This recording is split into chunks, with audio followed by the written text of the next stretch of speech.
Bismillahirrahmanirrahim. Assalamualaikum warahmatullahi wabarakatuh. Alhamdulillahirabbil alamin. Shalatu wassalamu ala Rasulillah wa ala alihi wa sahbihi ajma'in. Amma ba'd.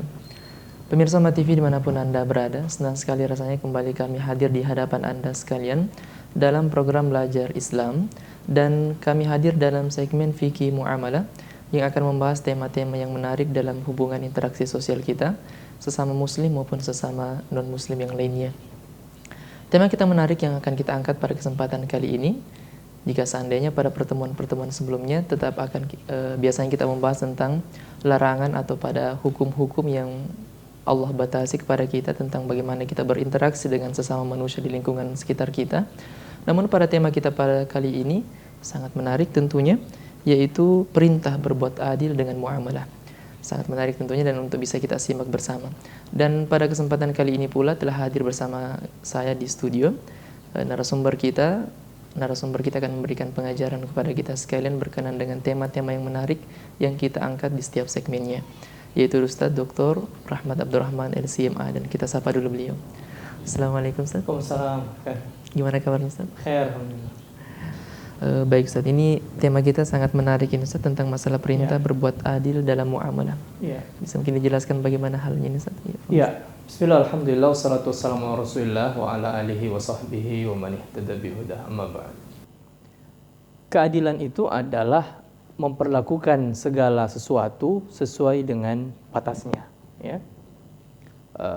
Sesuatu ditempatkan pada posisinya dalam sikap dan perbuatan kita, menjalaninya dengan batas-batas yang telah ditentukan.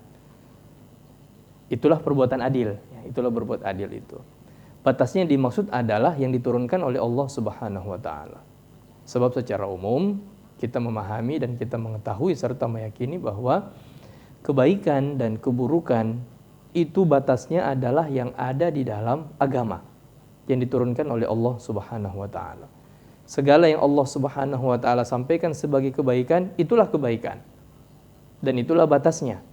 Sedangkan yang Allah sampaikan sebagai keburukan dan kemungkaran, maka itulah keburukan dan kemungkaran, dan itu juga batasnya, ya, keburukan dan kemungkaran. Meskipun dalam kehidupan umat manusia hal itu dianggap berbeda. Kebaikan mungkin oleh sebagian manusia dianggap sebagai keburukan, keburukan dianggap oleh sebagian manusia sebagai kebaikan. Pada pandangan manusia sesuatu sangat relatif. Tapi bagi Allah Subhanahu wa taala, dan itu ketentuan di dalam agama kita, kebaikan dan keburukan itu tidak relatif. Jelas, batasnya jelas. Al-ma'rufu itu jelas, al-munkar juga jelas di dalam agama kita. Nah, melakukan perbuatan dan tindakan sesuai dengan batas-batas kebaikan yang ditentukan oleh Allah Subhanahu wa taala, inilah keadilan. Dan kita sebagai seorang muslim diperintah oleh Allah Subhanahu wa taala untuk berbuat keadilan kepada siapa saja. Di dalam Al-Qur'an Allah berfirman, a'udzubillahi minasyaitonirrajim, innallaha ya'muru bil 'adli wal ihsan wa ita'i dzil qurba. Sesungguhnya Allah Subhanahu wa taala memerintahkan kalian untuk berbuat adil dan al-ihsan, berbuat kebaikan kepada siapa saja. Dan secara khusus wa ita'i dzil qurba, berbagi kepada kerabat-kerabat dekat. Perbuatan keadilan ini khususnya dalam kaitan dengan hubungan antar sesama umat manusia, dalam bidang muamalah lah secara khusus, ya.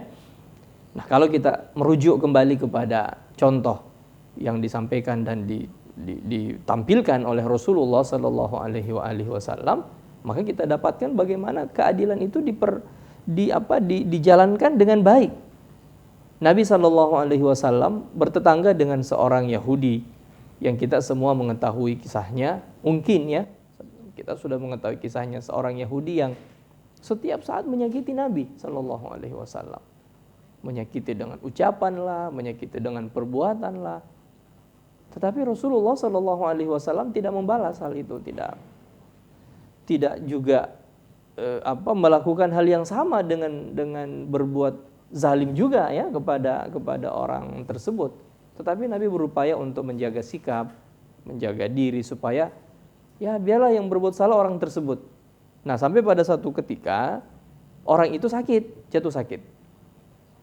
Ketika sang Yahudi jatuh sakit, Rasulullah Shallallahu Alaihi Wasallam mendengar, Nabi lakukan, justru Nabi menjenguk ke rumahnya. Nabi ke rumah sang Yahudi, lalu Nabi tanya sakitnya seperti apa, Nabi hibur. Lalu akhirnya sebelum Nabi kembali, Nabi ajak untuk masuk Islam. Nabi ajak untuk masuk Islam, ayo silahkan masuk Islam. Diberikan penjelasan tentang kebaikan-kebaikan agama ini, apa yang berhak ia dapatkan ketika menjadi muslim, dan sebagainya, dan sebagainya. Lalu sang Yahudi menerima itu, mendengar itu, namun sikap fanatisme dan sifat taklid itu tidak bisa hilang dari dirinya, ya. Namun ia juga tidak mau mengabaikan ajakan Nabi Shallallahu Alaihi Wasallam. Maka apa yang ia lakukan? Ia memanggil anaknya. Ta'al, katanya. Panggil anaknya. Setelah itu dia mengatakan, Ati' Abul Qasim. Kamu saja yang masuk Islam. Ia sudah tidak mau masuk Islam, tapi dia tidak mau menutup kebaikan dari keluarganya. Maka ia bilang sama anaknya, Ati' Abul Qasim. Patuhi Muhammad Shallallahu Alaihi Wasallam dengan masuk Islam. Itu yang membuat Nabi bahagia. Nabi bahagia, Nabi ceritakan kepada keluarganya waktu itu yang bertanya, loh, Anda dari mana ya Rasulullah, kok wajahnya cerah begitu? Ya, Nabi sampaikan bahwa Alhamdulillah alladzi anqadzahu bi minan nar. Segala puji bagi Allah yang telah menyelamatkan anak itu dari neraka karena sebab saya. Karena mengajaknya masuk Islam. Inilah perbuatan keadilan yang Nabi ajarkan dan contohkan kepada kita. Meskipun itu dalam kehidupan sosial secara umum. Di bidang muamalah secara khusus, Rasulullah Shallallahu Alaihi Wasallam pernah dalam satu kesempatan itu berinteraksi juga dengan orang Yahudi. Interaksinya itu dalam bentuk hutang piutang. Dan Nabi Shallallahu Alaihi Wasallam dalam riwayat yang sahih dikatakan, tufiya Rasulullah Shallallahu Alaihi Wasallam wa dir'uhu marhunun inda Yahudiyin. Nabi wafat dalam keadaan baju perangnya itu masih tergadai pada seorang Yahudi. Karena waktu itu Nabi pinjam uang, Nabi gadaikan dan jadikan baju perang itu sebagai barang jaminannya, gitu ya. Bahwa ini jaminannya. Sampai Nabi SAW meninggal, Nabi tidak sempat untuk menebus baju perang tersebut. Dan walaupun kita sudah tidak tahu bagaimana kisah selanjutnya, apakah dibayar utangnya oleh keluarganya beliau SAW sehingga kembali pakaian perangnya, atau diambil saja oleh sang Yahudi. Intinya bahwa Rasulullah Shallallahu Alaihi Wasallam berinteraksi dengan non-Muslim, dengan siapa saja, dengan sama umat manusia dalam bidang muamalah dan tidak membeda-bedakan sesama mereka. Itulah keadilan. Hak orang dipenuhi dengan sempurna. Apa yang menjadi miliknya maka jangan ditahan. Itu adalah miliknya dia, meskipun dia adalah seorang non-Muslim. Di dalam Al-Quran Allah Subhanahu Wa Taala berfirman, "Wala yajrimannakum syana'anu qaumin ala alla ta'dilu." Janganlah kebencianmu kepada satu kaum membuat kamu tidak berbuat adil kepadanya. Jangan karena kita a priori kepada orang lain, jangan karena kita tidak senang kepada seseorang, kebencian kita kepada seorang membuat kita justru jauh dari apa yang diperintahkan oleh Allah Subhanahu Wa Taala, yaitu berbuat adil kepadanya. Atau justru bahkan karena kebencian kita menzalimi dia, merampas haknya, ya, dan sebagainya. Kebencian itu apakah kebencian karena dasar agama atau kebencian karena dasar pribadi dan keluarga. Jadi jangan berbuat kezaliman dan tegakkan keadilan. Kata Allah dalam ayat tersebut, i'dilu huwa aqrabu littaqwa. Berbuat adillah kalian, karena perbuatan adil itu lebih dekat kepada ketakwaan. Maksudnya perbuatan adil itu dapat meningkatkan iman kita. Itu tuntunan agama kita. Kita diperintahkan untuk berbuat adil kepada siapa saja, muslim kah, non muslim kah, ya. Bahkan orang tidak beragama sekalipun, selama ia adalah seorang manusia, ketika ada hubungan muamalah dengan kita, ya haknya harus dijaga, jangan dikhianati, begitu ya. Jangan dikhianati, jangan dicurangi, tapi dipenuhi haknya secara sempurna. Pemirsa umat TV yang dimuliakan oleh Allah Subhanahu Wa Taala, perbuatan keadilan itu adalah sifat orang-orang yang berjiwa besar. Orang yang memiliki jiwa besar maka pasti akan berbuat adil, meskipun itu atas dirinya sendiri. Rasanya berat, ya, kalau kita ini saya mau berbuat adil tapi sama orang lain, gitu kan. Untuk diri saya sudahlah, apa-apa yang saya tidak punya ya sudah, tidak usah diganggu-ganggu, begitu kan. Kalau yang melanggar dan melakukan perbuatan kezaliman adalah keluarga kita, rasanya berat kita untuk adil. Tapi kita diperintahkan untuk itu. Disebutkan dalam salah satu riwayat, konon kabarnya ketika Umar bin Khattab radhiyallahu anhu Itu menjadi Amirul Mukminin, lalu menempatkan Amru ibnu Al-As radhiyallahu anhu di Kairo, di Mesir. Ya, di Mesir ya pada saat itu. Jadi gubernur wilayah di sana hidup, atau di Mesir itu hidup sekelompok orang-orang Kristen Koptik, ya, Qibti, yang bukan Muslim. Nah, pada suatu hari salah seorang anak dari Amr bin Al-As radhiyallahu anhu, sang gubernur, itu memukul anak seorang non-muslim. Namanya anak-anak, mereka main gitu, tiba-tiba mereka pukul. Anak ini tidak terima. Anak non-muslim tidak terima. Ia pun sampaikan kepada bapaknya. Bapaknya tidak terima. Yang Kristen Koptik ini tidak terima. Maka ia mengadu. Tapi mengadunya bukan kepada Amr bin Al-As radhiyallahu anhu. Kenapa? Karena ini rasanya berat, apalagi yang diadukan adalah putra gubernur. Terus kepada gubernurnya lagi. Kan berat itu, seperti itu. Maka yang ia lakukan adalah ia langsung mengadukannya kepada Umar bin Khattab radhiyallahu anhu. Bayangkan jaraknya begitu jauh dari Mesir ke Madinah, gitu ya. Ia sampaikan kepada Umar bin Khattab. Apa yang Umar bin Khattab lakukan? Beliau perintahkan untuk buat pengadilan. Buat pengadilan, terus minta hakimnya untuk melihat dan meneliti perkara. Ternyata betul.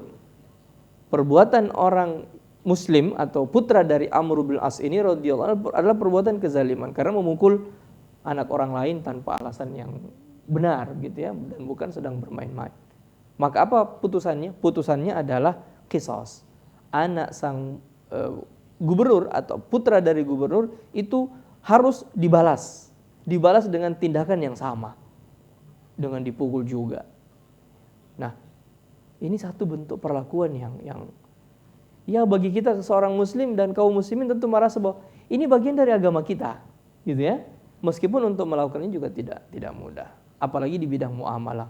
Biasanya gini, kalau kita sudah dicurangi sama orang, ada saja keinginan untuk membalas dendam, yang mencurangi dia juga dalam, wah ini pernah bohongi saya, pernah curangi saya. Ketika berinteraksi lagi, bertransaksi lagi, ya sudah curangi juga supaya impas gitu ya dengan yang lalu. Bukan seperti itu. Bukan seperti itu. Dalam hadis Nabi sallallahu alaihi wasallam katakan, "Addil amanata ila man i'tamanak wa la takhun man khanak." Tunaikanlah amanah buat orang yang mempercayakannya kepadamu dan jangan mengkhianati orang yang mengkhianatimu. Tunaikan amanah buat orang yang mempercayaimu dan jangan mengkhianati sama sekali orang yang mengkhianatimu. Perbuatan khianat adalah perbuatan ketidakadilan, maka jangan ikut dilakukan. Kalau ada orang lain yang berkhianat, biarkan saja dia melakukan perbuatan itu. Adapun Anda, tahan diri Anda, kendalikan dan kontrol agar supaya tidak melakukan perbuatan yang sama. Supaya kesalahan tersebut tidak diulangi sebanyak 2 kali. Nah, jadi kira-kira gambarnya seperti itu dalam agama kita. Dari apa yang kita sampaikan tadi ini, apakah itu dalam bentuk ayat Al-Quran, hadis-hadis Nabi SAW merupakan yang berisi perintah dan anjuran.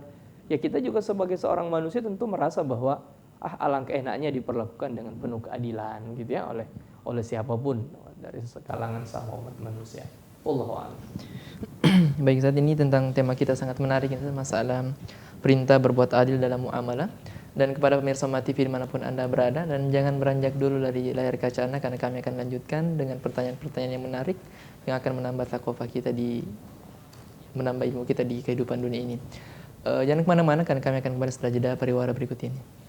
Terima kasih masih bersama kami dalam program Belajar Islam dalam segmen Fikih Muamalah bersama narasumber kita Ustadz Dr. Rahmat Abdurrahman LCMA yang mengangkat tema perintah berbuat adil dalam muamalah. Baik ini Ustadz, mungkin beberapa contoh kasus yang mungkin bisa kita angkat di sini berkenaan dengan mungkin sebagian orang menyikapi tentang ada orang yang kaya, ada orang yang miskin, akhirnya tidak berlaku adil dengan hal itu. Ustadz, bagaimana syariat memandang ini Ustadz? Pertama, kekayaan dan kelebihan itu Allah berikan kepada siapa yang Allah kehendaki, gitu ya. Usaha yang kita lakukan itu kadang berbuah, kadang juga tidak. Tapi bahwa ada orang yang punya kelebihan, itu adalah karunia Allah Subhanahu wa taala bagi dirinya, gitu ya. Dan kita sebagai seorang yang mungkin tidak memiliki kelebihan dan seperti yang Allah berikan kepadanya itu, ya tidak perlu untuk cemburu dan hasad, gitu ya. Dalam ayat Allah Subhanahu wa taala berfirman, "Am yahsudunan nasa 'ala ma atahumullahu min fadlih." apakah mereka itu, maksudnya umat manusia itu mau untuk hasad, dengki kepada orang-orang yang Allah berikan kelebihan kepadanya. Ya, namanya kelebihan dan pemberian Allah Subhanahu wa taala diberikan kepada siapa yang dikehendaki. Tapi kita harus sadar dan meyakini bahwa harta benda yang diberikan oleh seseorang itu bukan jaminan kemuliaan dan kehormatan dia di sisi Allah. Ya, bukan jaminan sama sekali. Sebab jaminan itu kan hanya sifat takwa. Di dalam ayat dengan tegas Allah mengatakan, Inna akramakum indallahi atqakum. Sesungguhnya orang yang paling mulia dan terhormat di antara kalian umat manusia di sisi Allah Subhanahu wa taala adalah orang yang paling bertakwa, ketakwaannya. Sehingga ya orang diberi, orang punya kelebihan itu bukan menjadi jaminan dia menjadi orang yang ya paling tinggi di sisi Allah, paling mulia ya di sisi Allah. Dalam hadis Nabi sallallahu alaihi wasallam bersabda, "Lau kana hadhihi dunya Lau kanat hadhihi dunya tazinu indallahi janaha ba'udah." Seandainya dunia ini, kata Nabi sallallahu alaihi wasallam, itu memiliki timbangan di sisi Allah meskipun seberat satu helai sayap nyamuk, maka Allah tidak akan memberikan orang-orang kafir itu minuman meskipun seteguk. Nah, itu kan hadisnya jelas bahwa seandainya dunia ini bernilai di sisi Allah Subhanahu wa taala dan dunia ini atau harta benda itu adalah ukuran dan jaminan kesejahteraan orang di akhirat, kebahagiaannya di dunia ini atau rankingnya di sisi Allah itu tinggi, maka dunia ini akan bernilai. Dan seandainya dunia ini bernilai, kata Nabi sallallahu alaihi wasallam, maka orang-orang kafir tidak akan diberi itu. Karena yang mulia di sisi Allah hanya orang-orang beriman. Orang beriman yang akan diberi. Tapi secara faktual kan tidak seperti itu kita dapatkan, ya kan? Bahwa secara faktual kita dapati justru adalah orang-orang yang tidak beriman itu hartanya banyak. Ya, kelebihan Allah berikan itu begitu besar. Sedangkan orang-orang Muslim yang patuh-patuh, ya, itu biasanya ya pas-pasan gitu kan? Jadi faktualnya tidak seperti itu. Bahkan Nabi SAW juga mayoritas sahabatnya adalah orang-orang yang tidak punya, orang-orang yang miskin dan fakir. Nah, sehingga pemberian duniawi, harta benda itu sama sekali bukan ukuran untuk mengetahui apakah orang ini di sisi Allah itu terhormat, mulia atau tidak. Tapi yang menjadi ukuran adalah tingkat imannya orang itu, tingkat ketakwaannya. Meskipun yang mengukur dengan takwa dan iman itu kan juga sulit gitu ya. Bagaimana cara mengukurnya itu sangat berbeda. Nah, sekarang bagaimana ketika ada orang yang memang mendapatkan kelebihan dari Allah Subhanahu wa taala berupa harta kekayaan, lalu karena kelebihan itu ia akhirnya berbuat tidak adil kepada orang lain. Itu adalah salah, terlarang. Kalau misalnya ada orang yang sudah mendapatkan pemberian dan anugerah karunia yang besar dari Allah Subhanahu wa taala, ya kewajibannya untuk bersyukur. Bersyukur itu adalah sebagai upaya untuk dia bisa menerima apa yang Allah Subhanahu wa taala berikan kepadanya dengan penuh terima kasih. Lalu ia bagikan kepada sesama manusia. Bukan justru berbuat tidak adil kepada orang, ya.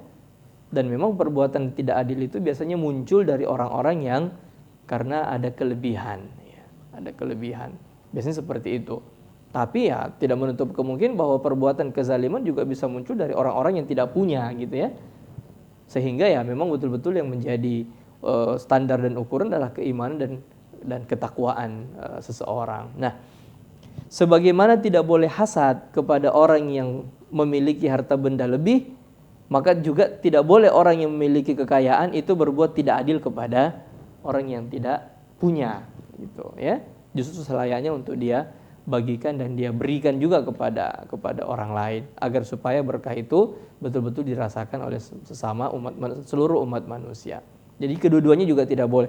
Ini tidak boleh untuk hasad, dengki dan cemburu. Ini tidak boleh untuk berbuat kezaliman dan meninggalkan sifat keadilan, gitu ya.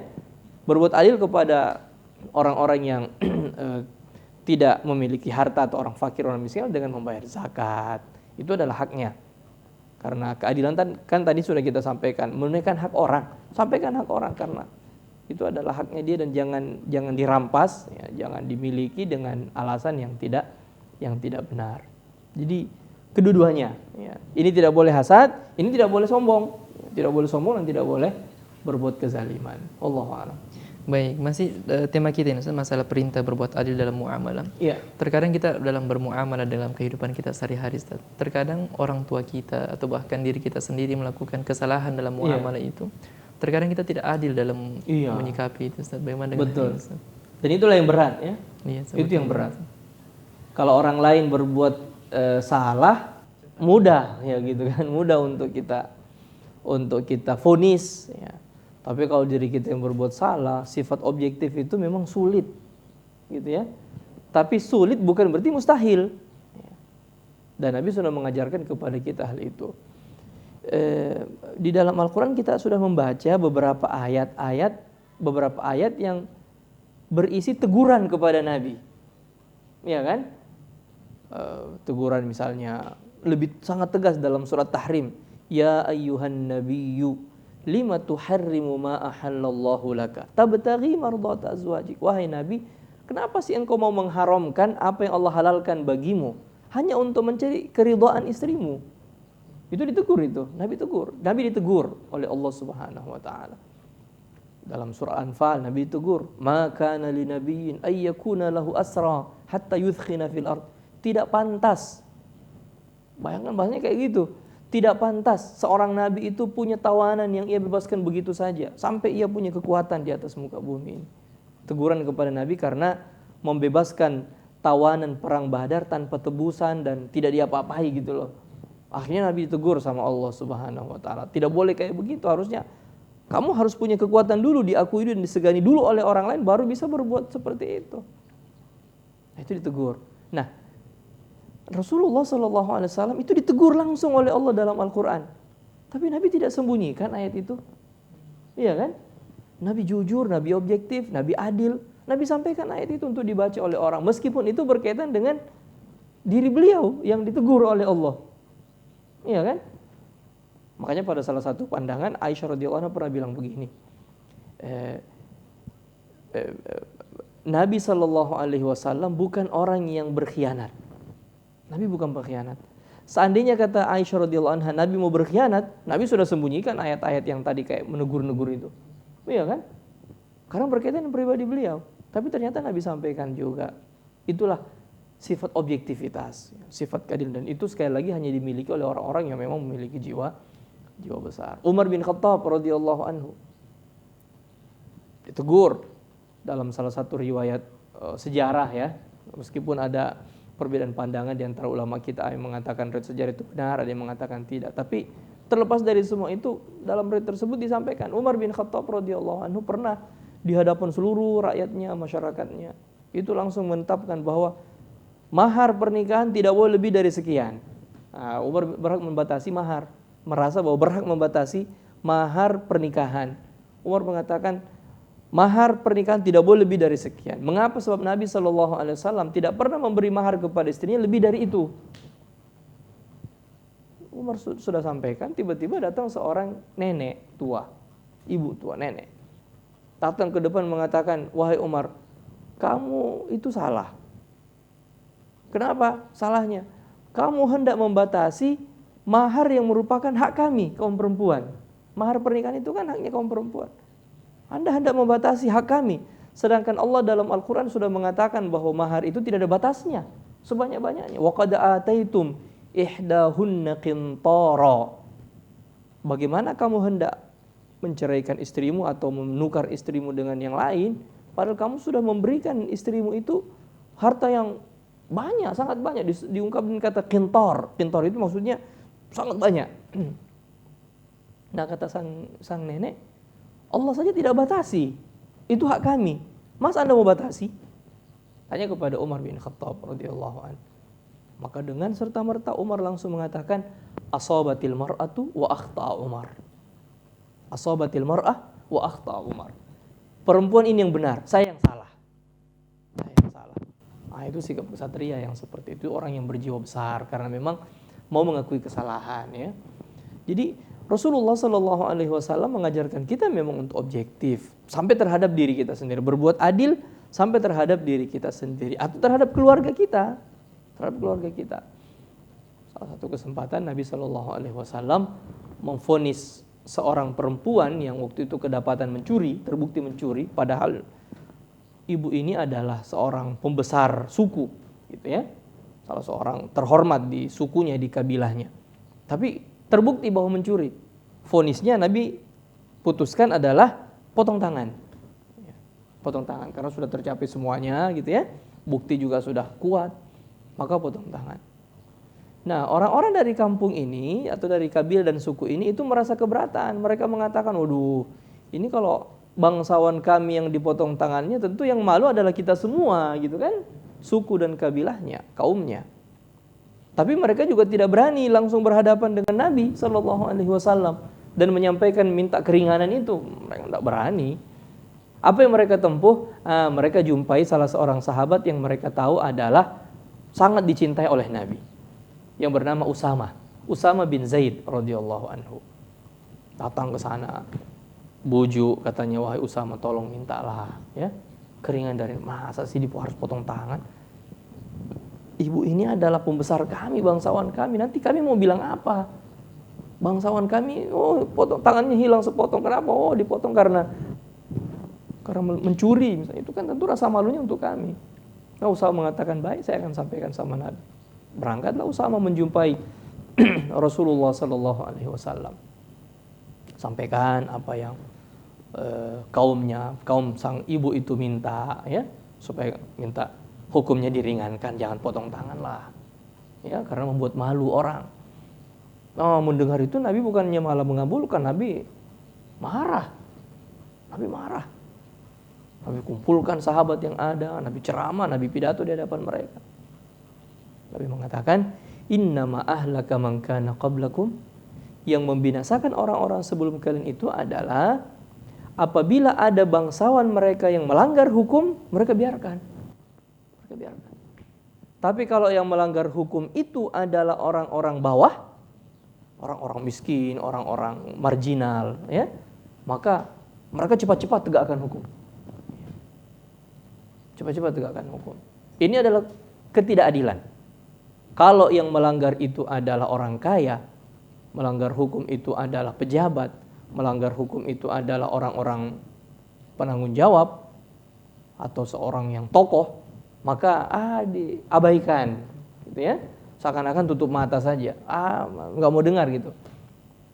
Sedangkan kalau yang melanggar itu adalah rakyat biasa, ya, apalagi sampai ya rakyat pemulung dan sebagainya yang mungkin menjadi warga negara nomor keberapa begitu kan, bukan nomor 1 lah pastinya, maka cepat tegakkan hukumnya.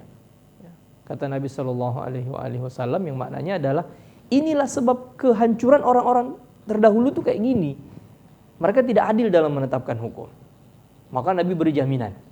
Apa jaminan Nabi Shallallahu Alaihi Wasallam? Kata Nabi, maknanya seandainya yang mencuri itu adalah putri saya sendiri, Fatimah putri saya sendiri yang mencuri, laqata'tu yadaha, saya akan potong tangannya.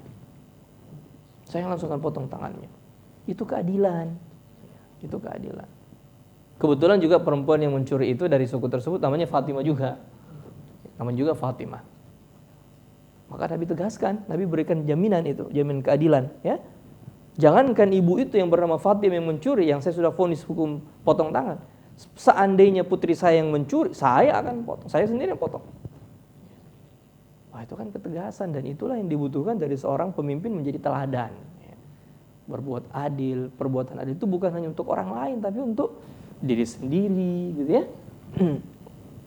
Keluarga. Kalau memang salah, sudah sampaikan salah dan lihat apa yang harus dilakukan. Tapi jangan hanya melihat orang lain, ya, kesalahan orang lain. Jadi kira-kira seperti itu, bahwa ya dalam agama kita ini memang perbuatan adil yang diperintahkan itu bukan hanya kepada orang lain, tapi terhadap diri sendiri juga seperti itu, ya. Sampai untuk keperluan dan kebutuhan pribadi kita juga harus dipenuhi dengan dipenuhi dengan rasa adil, gitu ya. Rasa adil. Dalam agama kita kan, coba bayangkan bagaimana keseimbangan dalam agama kita itu. Kita ini punya jasmani, punya ruhani, punya syahwat, gitu kan? Ini semua dipenuhi dengan baik, dan itulah keseimbangannya. Jadi kita dilarang untuk berpuasa sepanjang waktu, Kita dilarang untuk tidak istirahat. Kita dilarang untuk menzalimi diri. Tapi kita diperintah untuk makanlah, ya kan? Minum, jangan berlebih-lebihan. Diperintah untuk menikah, untuk memenuhi syahwat biologis kita. Itu keseimbangan dan itulah keadilan. Itu keadilan. Wallahu a'lam. Baik, soal masalah kali ini dan objektif Ustaz ya, keadilan objektif. Kami pernah mendengar satu kisah Ustaz, berkenan dengan faedah surah Al-Baqarah ayat 255 Ustaz, masalah ayat kursi. Ayat kursi ya. Ketika seorang laki-laki datang kepada Abu Hurairah radhiyallahu anhu untuk mencuri. Bagaimana dengan kisah ini Ustaz? Iya. Kalau tidak salah kisahnya tentang yang mencuri itu ya. Iya, baik. Ya, bahwa Abu Hurairah radhiyallahu anhu ditugasi oleh Nabi untuk menjaga gudang tempat menyimpan makanan zakat, gitu ya. Lalu setiap malam ada yang datang untuk mencuri, mencuri. Sampai pada suatu waktu Abu Hurairah radhiyallahu anhu akhirnya mendapati orang itu. Satu malam Abu Hurairah dapati orang tersebut pegang. Kata Abu Hurairah radhiyallahu anhu, saya akan bawa Anda ke depannya Nabi. Dilaporkan. Awalnya orang itu mau negosiasi, katanya begini. Mau tidak bantu saya? Bantu apa? Katanya saya ini orang butuh. Saya ini orang butuh. Terus kenapa? Katanya gini. Saya jamin dan saya berjanji di hadapan Anda bahwa saya tidak mau mengambil lagi, saya tidak mau mencuri lagi. Tapi syaratnya adalah jangan laporkan saya ke Nabi. Jangan laporkan saya ke Nabi. Biarlah, saya berjanji tidak akan mencuri lagi. Ya karena Abu Hurairah juga adalah seorang manusia yang paham bagaimana kondisinya, ya bro. Sudah. Abu Hurairah lepaskan dan mengatakan baik. Tapi syaratnya satu, janjinya itu, yaitu jangan mencuri lagi. Orang itu berjanji. Ternyata keesokan malamnya, betul, mencuri lagi. Kedapatan lagi. Mencuri lagi, Abu Hurairah mengatakan sekarang tidak lagi. Tidak ada lagi kesempatan untuk menghindar. Pokoknya besok harus dibawa. Ini orang itu menawar lagi. Katanya begini. Mau tidak? Saya ajarkan satu ilmu. Kalau kamu lakukan itu, maka saya tidak akan datang ke sini lagi. Kamu tidak akan melihat lagi saya mencuri. Awalnya Abu Hurairah tidak. Tapi akhirnya dibujuk, didesakannya. Oke, silakan. Tapi syaratnya adalah lepaskan saya. Kalau kamu baca dan kalau kamu lakukan ilmu itu, kamu tidak akan dapati lagi saya. Dan saya pergi tidak akan kembali lagi. Apa itu? Kata orang tersebut, setiap hendak mau tidur maka bacalah ayat kursi itu, ya. Allahu la ilaha illa huwal hayyul qayyum la ta'khudhuhu sinatun wa la naum, dan seterusnya.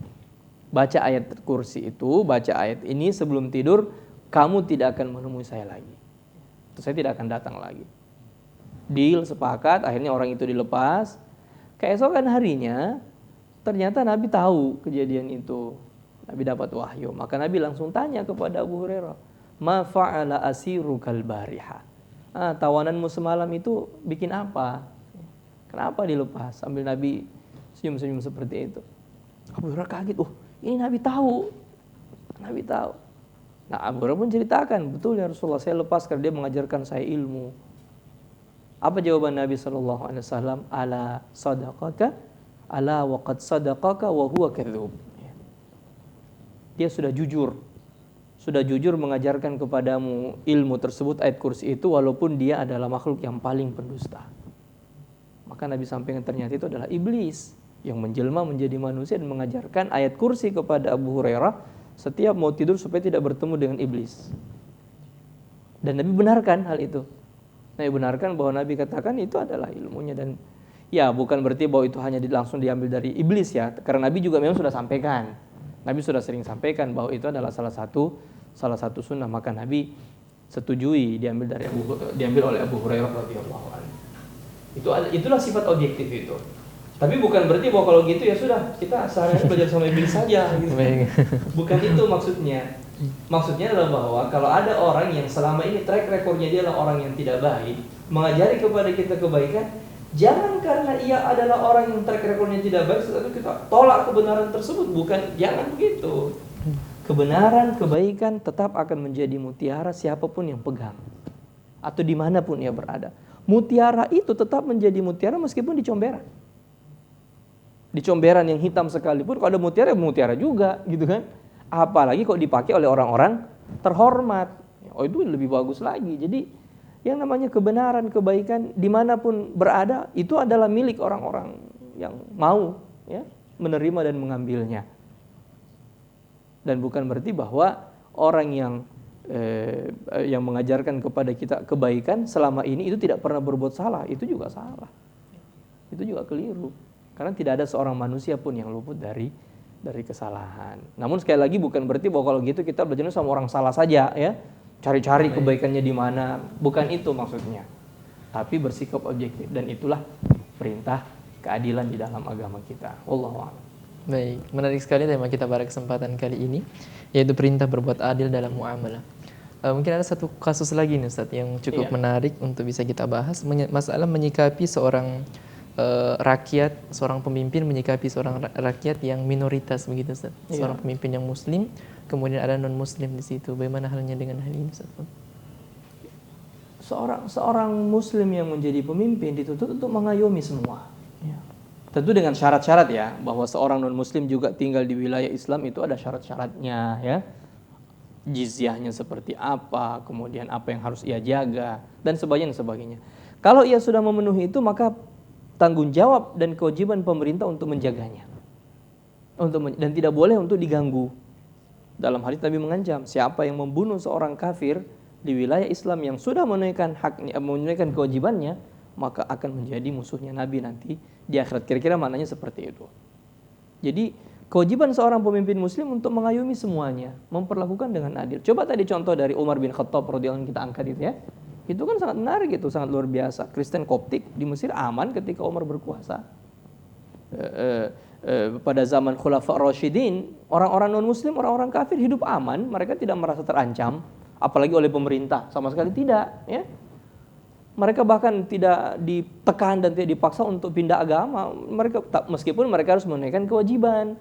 Ada kewajiban yang mereka harus tunaikan, ada batas yang mereka harus jaga. Supaya apa? Ya kehidupan masyarakat tetap baik. Dan saya sering mengulang bahwa tidak ada toleransi yang paling baik dilaksanakan kecuali oleh orang Islam sendiri. Orang Islam yang mengajarkan orang lain itu sifat toleransi. Karena kita dilarang untuk menzalimi orang lain meskipun beda agama dengan kita ya. Kita diperintah untuk berbuat adil kepada siapapun meskipun beda agama dengan kita. Itu bagian dari agama kita itu. Dan itu harus diakomodasi oleh orang yang memimpin. Sebagai seorang muslim akhlaknya seperti apa harus menjaga dan mengayomi semua. Jadi tidak bersikap tidak bersikap tidak adil begitu ya. Tidak bersifat subjektif, tidak bersifat tidak seimbang ya. Harusnya bersikap seimbang, bukan hanya karena ini muslim lalu ketika melanggar maka diabaikan, ini non muslim karena dia non muslim meskipun tidak melanggar dihukum juga. Itu salah, itu yang seperti itu.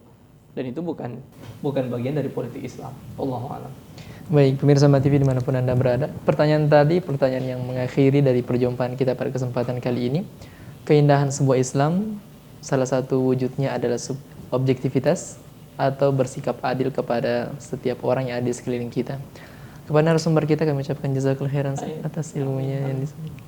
Baik, kepada pemirsa MATV atas perhatiannya kami ucapkan banyak terima kasih. Akhir kata seluruh kru dan kerabat kerja yang bertugas pada kesempatan kali ini, saya Nuzul Haq undur diri dari hadapan Anda. Terima kasih atas segala perhatian Anda dan kita tutup dengan doa kafaratul majlis. Subhanakallahumma wa bihamdik, asyhadu an la ilaha illa anta astaghfiruka wa atubu ilaik. Wassalamualaikum warahmatullahi wabarakatuh. Waalaikumsalam.